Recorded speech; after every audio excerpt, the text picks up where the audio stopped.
Okay, huh? Everybody's still an hour ahead of time. Right. Okay, we're looking forward to getting back to work tomorrow. Had players in last night and finished up the last game, and we look forward to coming up with a nice game plan. And this will be a really good game. This is a very talented team. I think this group on offense is probably the most talented, athletic, skill players that we faced this year. And obviously they've had a lot of success. Their quarterback's a good player. And so it'll be a great challenge for our defense, great challenge for our team. Certainly going to need every bit of Tuesday and Wednesday's practice and Thursday's polish to get ready for the game this weekend. Coach, West Virginia, they do quite a bit of stuff offensively. They can throw deep, shovel pass, and they have a pretty good running game. Let's talk about the challenges in defending that. Well, there's no question. They're well-rounded. They're throwing for a lot of yards and running for a lot of yards, and their quarterback still has an unbelievable touchdown to interception ratio. And really, for him, interception to incompletions for the most part is pretty incredible. The running backs are successful in gaining some yards, and we got to run to the ball and be good on defense, no question. Lots of familiar faces that'll be on that opposite sideline this Saturday. What's that going to be like? Well, once you get in a game, it's not really any different than any other game. They would be very or much more familiar with us, obviously, than we are with them. They've been here.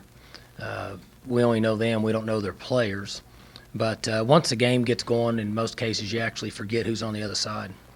Do you have any favorite Dana memories you could share that we could use? There's probably enough of those for you to find on your own. Dana was good for us when we made the transition in whatever year that was, two years ago, 3 years ago, I guess. It was good that we were able to make a smooth transition and be able to put up some good offensive numbers and score points. So it was good that he was able to come in here, and we learned a lot from his system. What's the over-under that it takes, you think, for Dana to lose control of his hair? Where it goes out? Well, I don't know. I have not kept up with that. Again, I very seldom watch other teams play on TV. I did see a little of their game. Well, I don't know when it was. It's been a few weeks ago, but I haven't kept up with much of that. Coach, can you talk a little about the K-State loss? And I know it's hard to win with 5 turnovers, and I thought at times the tackling was lacking. Well, what we said after the game was 5 turnovers, 240 yards in returns, poor tackling, and we didn't protect for the quarterback. Those are ingredients for not winning a game, much less a team that's second in the country on the road. There really wasn't any bright spots, in my opinion. If there were, it would be that if you score at the end of the game with 2 minutes and 20 seconds, and you're within a touchdown after all that. So I was disappointed in our coaches. I was disappointed in our players, and I go back to the same philosophy that I was told a while back. If you think you coach good, just turn the tape on and watch. And so obviously we didn't coach very good. Our plan we thought was good, but the players didn't get it, and we didn't execute. And so it was a lost opportunity for us. Can't do anything about it. That's the way it is in college football. You got to keep moving forward, and our players will come back tomorrow and work hard. The coaches are working hard today, and just got to press on. Another game with an explosive return man. After last week's game, do you stress that a little bit more, knowing you've got a guy like Tavon Austin coming into town? We can't stress any more than what we faced during the week, and that's why I'm, expressing some disappointment. I was disappointed after the game.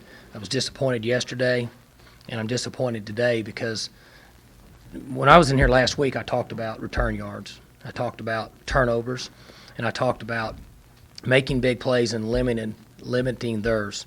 Out of all those areas, all we did was limit their big plays. They hit us on a double move on Gilbert. But for the most part, the percentage of big plays that they've had, we limited those. But we failed in turnovers, we failed in tackling, and we failed in return yards. And so I'd like to be able to say we're going to stress it more and it makes me feel better, but we stressed it a lot last week. So what we have to do, to answer your question, is we have to prepare and practice it and make sure that the players understand it, and then we have to play with great effort because the guy we played last week is really good. This guy is a different really good. There's times that he's gotten big returns and he doesn't even go where they blocked him. He goes the other way. He's special. And in fact, he reminds me a lot of Parrish Cox in his return games.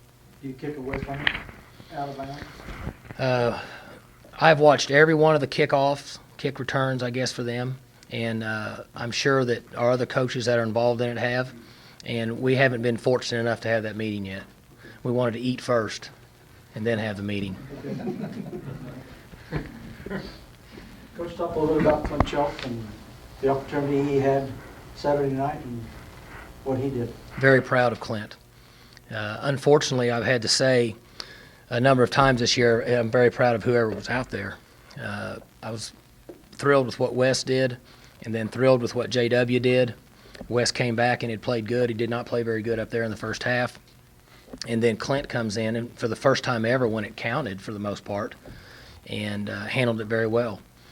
Made a poor throw at the end and got intercepted, but before that, threw the ball very well, was mobile, ran the ball effectively. His reads were pretty good.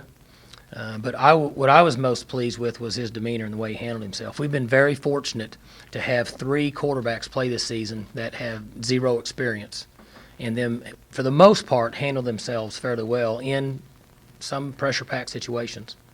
What's that say about the way you're either identifying or developing quarterbacks that you've had 3 guys be able to come in? You'd like to say that we're doing things right. I do believe that. I believe the system is set up for success. One concern that we've all had, everybody here knows, our offense, that experience makes you a better player in our system. We rely heavily on the quarterback making good decisions, and they get better at that through reps and experience and years of service. And so to a certain extent, we're doing the right thing. Now, obviously, whatever impressions we had on Wes last week weren't good because we threw the ball to him too many times and they ran it in for touchdowns. But overall, for those 3 guys, they've done fairly well for the situations they've been thrown into. At what point this week do you hope to know who your starter will be, or do you know? Well, I don't think we know who our starter will be. I'm fairly confident that we'll have Wes and Clint out there practicing and be in a situation that whoever we think gives us the best chance to be successful, we'll have him in the game. How much more confidence did you get from Clint just from his performance on Saturday night? Pretty large sum, just because we didn't really know. He's been really good for us in a lot of areas, but until you're out there in a key situation and you have to make plays, you never really know how a young man's going to react. And so I was very pleased with the way he performed. And we can all sit around and talk like it never happened, and we can just kind of sweep it under the rug and act like it goes away. But I think there's probably a chip on his shoulder that said, hey, I want to show these guys. And that's okay. That's the way life is. I'm fired up.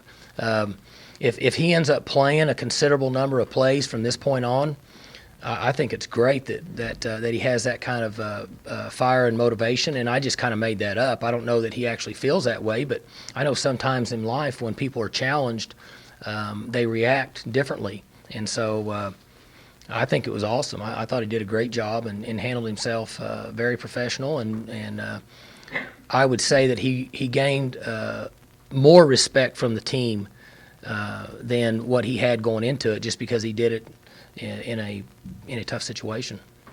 Mike, if Clint channeled some sort of emotion to use that to play better when he came in that situation, you got a game Saturday that, and some of us in the media, we make way too much of the storylines, but there's a chance for a lot of emotion. A lot of your players were recruited by Joe.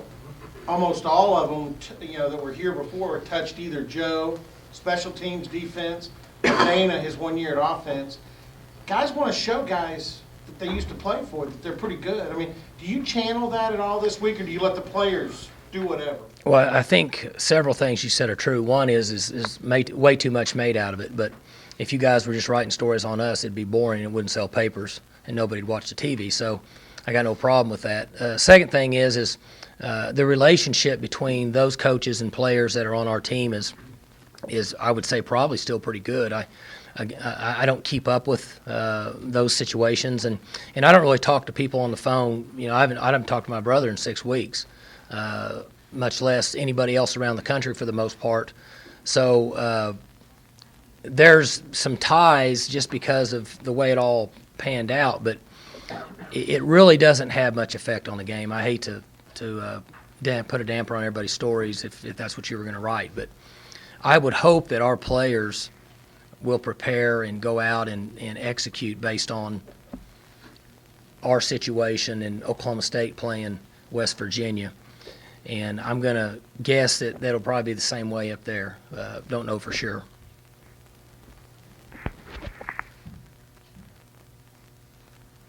That might stop it. Well, I mean, I just, it is what it is. I wish I could say that we were going to, do something special, but we're just trying to get over the last one. I got a lighthearted question. Tomorrow's the election. If you had to pick one person on your team that you would one day vote for president, who would it be?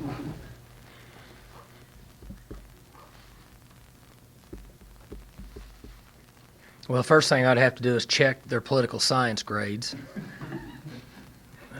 But if just going on their wherewithal, their honesty, their willingness to follow through on a plan, I would say it would be Cooper Bassett. Nice-looking guy, he's got some charisma. Charisma goes a long ways nowadays in elections. He's getting a lot of the votes today. He is. See? Nobody even prepped me for that one. Mike, is it a good attitude to have by the offensive side of the ball, because to say that we could possibly have career days because of the struggles West Virginia has consistently had on defense this year? You talking about our offense? Yeah. The interesting concept with the games in our league is trying to understand why the score comes out the way it does each week. And we've talked about this. We could go on here till it gets hot in here again, the air kicks off. But I don't know that anybody can figure out for the most part. And so we've got an offensive line that needs to improve and be more physical. We have wideouts that are young and need to be in the right spot and make plays. We had a few guys that grew up a little bit last week, but they still have a long ways to go. Running backs that need to continue to run hard and take good care of the football. And then we're still in a development stage at the quarterback position. Even if Clint plays, there's still development going on with him. Now, he's pretty knowledgeable of what's going on and gives us quite a bit of flexibility in what we do on offense because he throws it pretty well and he's mobile. He can run it a little bit.